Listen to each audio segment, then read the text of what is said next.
फरूख खोखर को किस तरह उम्र कैद हुई और क्या माजिद सत्ती केस के हकाइक क्या है, किस तरह उनको जो है वो मरवाया गया और अहम जो इसमें शवाहिद थे वो किस तरह इकट्ठे किए गए। के अंदर टिकटॉक वीडियोस जो हैं उनका बड़ा किरदार रहा कि फ़ारूक ने एक वीडियो चढ़ाई और उसने कहा कि जो फलाना एक केस चल रहा था, एक प्लॉट का तनाज़ा था, उसमें जो अब्दुल रहमान के साथ खड़ा होगा वो फिर नताइज खुद भुगत लेगा।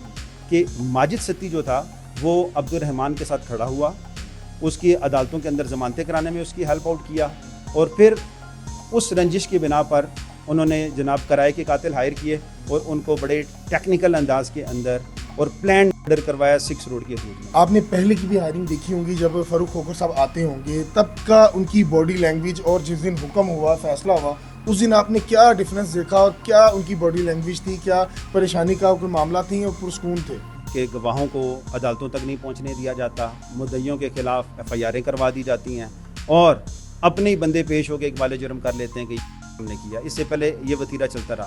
अस्सलाम वालेकुम जी, इस टाइम हम रावलपिंडी में मौजूद हैं और कल जो है वो पाकिस्तान की तारीख का जो एक अहम फैसला सामने आया। 30 साल में कभी भी 109 यानी कि मशवरे में किसी को उम्र कैद या सज़ा होते हमने नहीं देखा, लेकिन पाकिस्तान से ताल्लुक़ रखने वाले जिनका ताल्लुक़ रावलपिंडी से था और बड़े तगड़े ख़ानदान से था, फ़खर खोखर साहब को जो है वो उम्र कैद हुई है। इस टाइम मेरे साथ माजिद सत्ती केस के जो है वो अहम वकील मौजूद हैं जो कमरा अदालत में भी उनके साथ मौजूद होते थे और हमारे ज़राए इत्तलात के मुताबिक एक वक्त ऐसा आया था कि फ़रूख खोखर ने हाथ जोड़कर जज साहिब को कहा था कि जनाब मुझे जो है वो बाहर खड़े लोग जो है जो एहतजाजन बाहर खड़े हैं वो मुझे मार देंगे, मुझे बाहर से पीछे से कमरे से निकाला जाए। नाज़रीन, इस पर बात करेंगे आखिरकार 109 में पहली दफ़ा फरूख खोखर को किस तरह उम्र कैद हुई और क्या माजिद सत्ती केस के हकाइक क्या है, किस तरह उनको जो है वो मरवाया गया और अहम जो इसमें शवाहिद थे वो किस तरह इकट्ठे किए गए।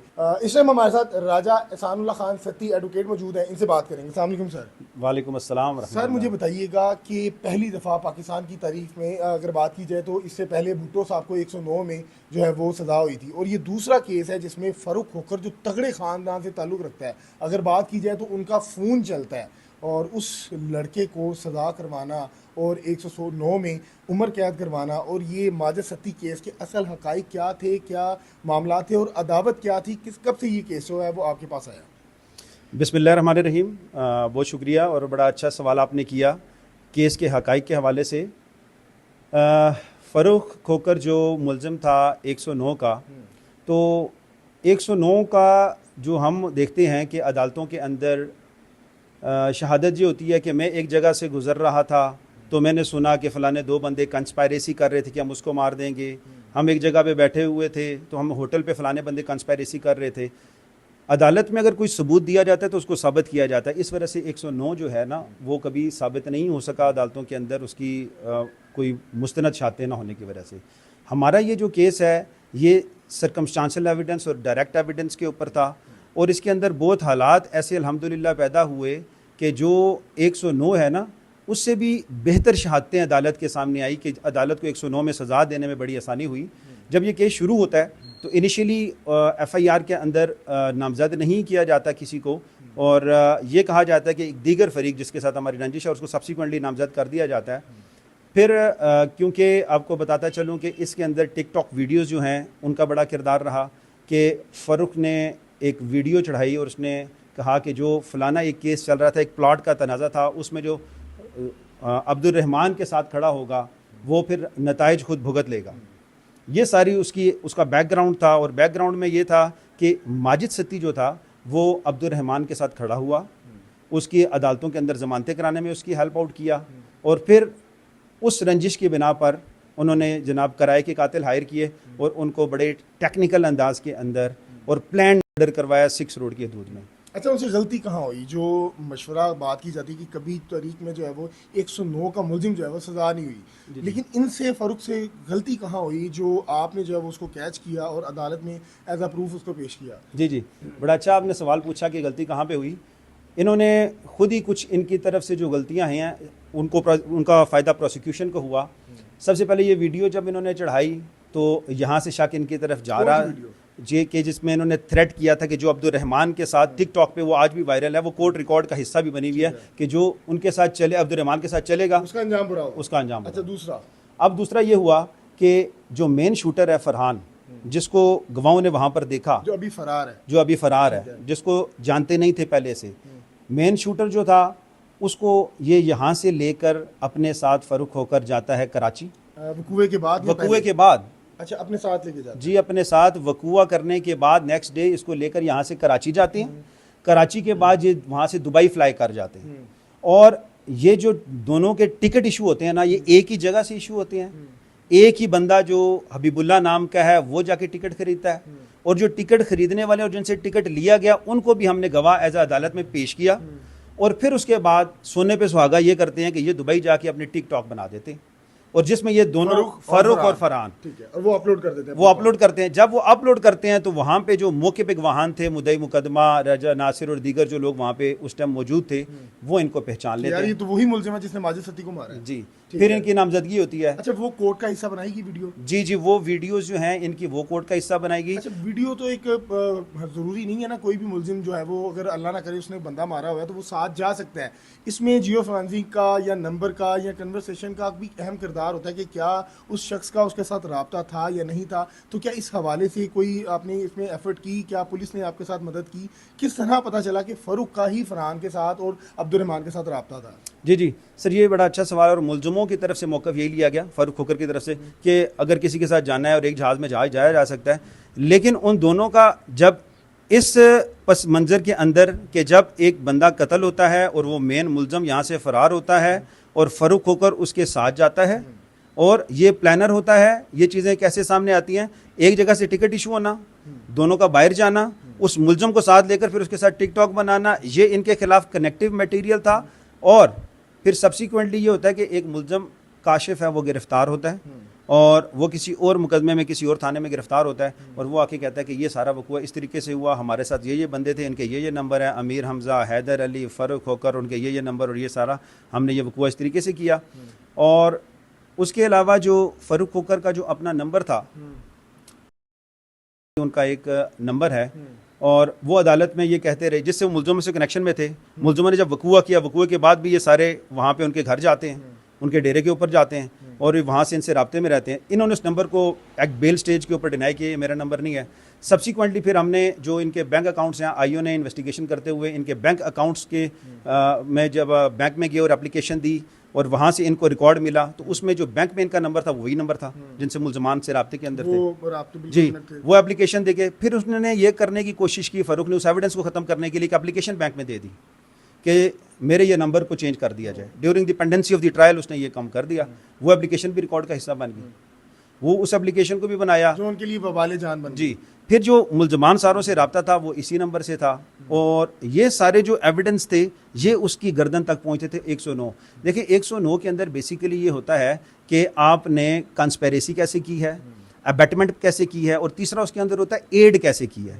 इसमें उनकी कंस्पायरेसी भी साबित हुई, और वो दूसरे जितने भी मुलजमान थे वो जब गिरफ्तार हुए उन्होंने भी बताया, और उन्हें सब्सिक्वेंटली कोई नई चीज़ें भी इसके अंदर इंकशाफात किए जो एडमिजेबल थे, काबिल इदखाल शहादत थी। और इसी तरीके से इनका नंबर, इनका कनेक्शन, मुलजमान के साथ जाना, और ये वो मुलजमान है जो सारे वकूए में शामिल है, जिनकी इनके साथ पिछली हमने कोई 16 से 20 तो टिकटॉक्स हमने कोर्ट रिकॉर्ड का हिस्सा बनाई हैं, सारे मुलजमान के साथ वकूए से पहले डिफरेंट जगहों पे, क्योंकि इन्होंने इनकार किया था कि हमारे इनसे कनेक्शन नहीं बन रहा।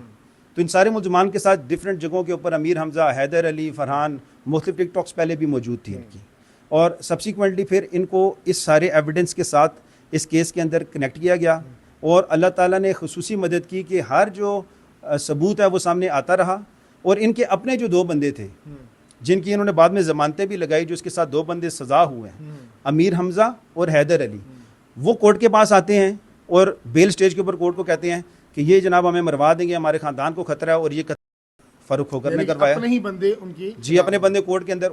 और फिर कोर्ट ने कहा ठीक है जी, मैं तो स्टेटमेंट नहीं रिकॉर्ड कर सकती। एडिशनल सेशन जज की कोर्ट थी, उन्होंने कहा 164 के लिए भेजें। फिर 164 के बयान के लिए भेजे, तो वहाँ पे मैजिस्ट्रेट ने उनका बयान रिकॉर्ड करने से इनकार कर दिया कि उनका बयान नहीं रिकॉर्ड करूँगा। ठीक है जी, क्या समझते हैं, क्या मैनेज कर लिया गया? डेफिनेटली चीज़ें बहुत सारी हो सकती हैं, जो भी वो उनका बयान नहीं हुआ, उस ऑर्डर को चैलेंज किया गया उन्हीं के वकील। अच्छा सर, मेरा एक सवाल है कि तगड़े ख़ानदान के चश्मो चिराग को, जिसका पूरे पाकिस्तान में बड़ा असर सलूक है, अगर सियासत की बात की जाए तो सियासत में भी बड़ा असर सलूक है, उनकी वीडियोस देखी जाती हैं जिसमें वो बात करते हैं कि मैं फजर की नमाज़ पढ़ता हूँ, मैं बड़ा नेक दिल हूँ, और मैंने कभी भी किसी के साथ जो है वो ज़्यादती नहीं की, कब्ज़ा नहीं किया। लेकिन आपकी वो एक बात कि 8 60,000 का मजमा जो है वो जब अदालत में जाता है तो फ़ारूक जो है वो वहाँ जो है वो परेशान हो जाता है। वो सर क्या मामला है, कौन लोग थे 8,000? क्या 8,000 लोगों के साथ उनकी कोई नेकी नहीं थी? सोशल मीडिया में तो उनका एक मुस्बत चेहरा देखने को नज़र आया। देखिए जी, बात ये है कि कोई नमाज़ पढ़ता है या कोई नेक है या मैं खुद नमाज़ पढ़ता हूँ, ये मेरा और अल्लाह का मामला है। अभी हम जिस मकसद के लिए यहाँ पे आए हैं, ये सर एक जंग थी जुल्म की और हक़ की। वो जो आप कह रहे हैं कि बेल स्टेज के ऊपर जो सैकड़ों लोग, हज़ारों लोग वहाँ पर पहुँचे, वो सत्ती कम्युनिटी के भी लोग थे, अब्बासी कम्युनिटी के लोग थे, और जितनी भी यहाँ पे खित्ता कोसार और पुठवार के अंदर कौमें बसती हैं, वो तमाम लोग उसके अंदर मौजूद थे। और वो सिर्फ इस बात पे सरापा एहतजाज थे कि आज माजिद की बारी है, कल किसी और गरीब की आएगी, और इससे पहले कितने लोगों की बारी आ चुकी है। ये वक्त है कि वक्त के फ़िरौनों के ख़िलाफ़ निकला जाए, और वो लोग खुद निकले। और अल्हम्दुलिल्लाह आपने देखा कि लोग अपने हक़ के लिए निकले। और कहा जाता है उनमें से बड़े लोग ऐसे थे जिनके जो है वो प्लाट वगैरह जायदाद जो है वो छीनी जा चुकी थी।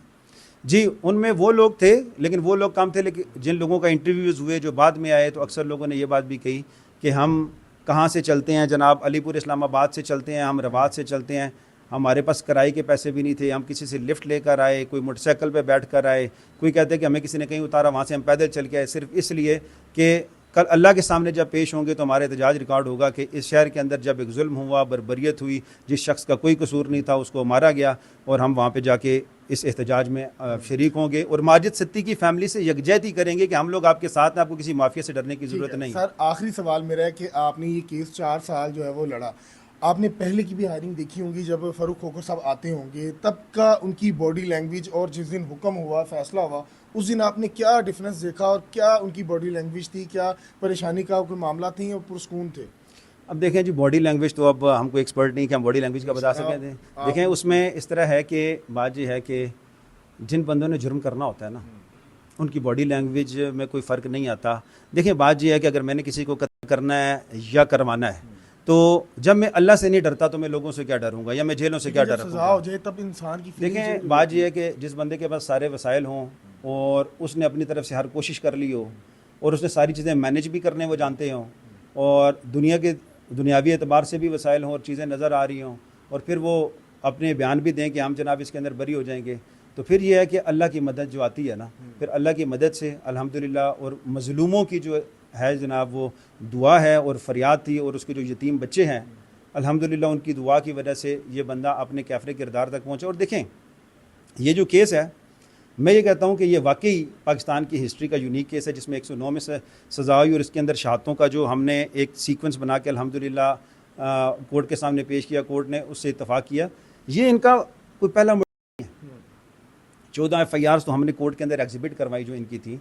उसके अलावा किराए के हायर करना और लोगों को कत्ल करवाना, ये पुराना वतीरा है। ये रावलपिंडी, इस्लामाबाद और हर जगह यहाँ के लोग जानते हैं। अच्छा राय साहब, मुझे बताएं कि आपको लगता था कि आपकी जो मुद्दई है वो टिक पाएंगे, कहीं ना कहीं आके झुक जाएंगे, सुलह हो जाना, कोई पैसों का लेन देन हो जाना, आपको ये उम्मीद थी अपने मुद्दई से?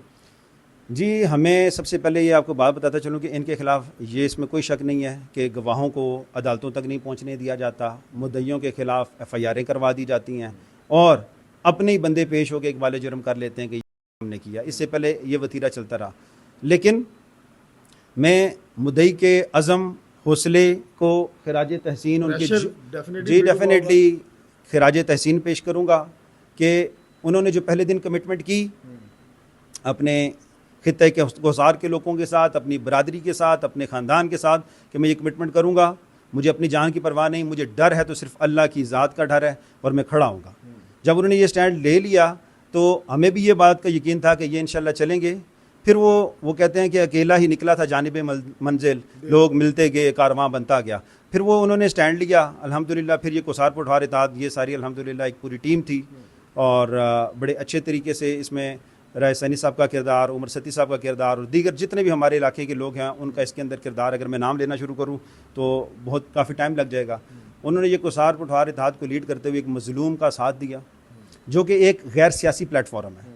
तो वो फिर उनको देखकर हज़ारों लोग फिर निकले, और अल्हम्दुलिल्लाह वो निकले इसलिए कि वो कोई अदालतों पे दबाव के लिए नहीं था, वो इसलिए था कि हमारी सत्ती के साथ यकजहती के लिए जा रहा हूँ, कि वहाँ से वो लोग अगर लेके आ रहे हैं तो उनको पता चले कि ये लोग निहत्ते नहीं हैं, या ये लोग ऐसे नहीं हैं कि बिल्कुल इनको दबा लिया जाएगा। वो इस वजह से निकले। बहुत शुक्रिया जी। नाज़रीन, माजिद सत्ती केस और तारीक का एक ऐसा फैसला जिसको सुनने के बाद जो पूरा पाकिस्तान है वो एकदम परेशान हो गया कि क्या आखिर 109 में मुलजिम को जो है वो इतनी बड़ी सज़ा हो सकती है।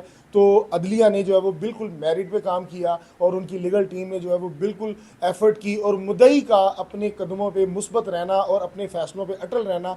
अगर इंसाफ अगर लेना है आपका जो मुखालिफ है वो कितना ही तगड़ा क्यों ना हो, अल्लाह की ज़ात जब आपके साथ होती है तो आपके लिए रास्ते आसान कर देती है। आप क्या राय रखते हैं इस बारे में कमेंट सेक्शन में ज़रूर आगाह कीजिएगा। मुझे दीजिएगा इजाज़त। अल्लाह ने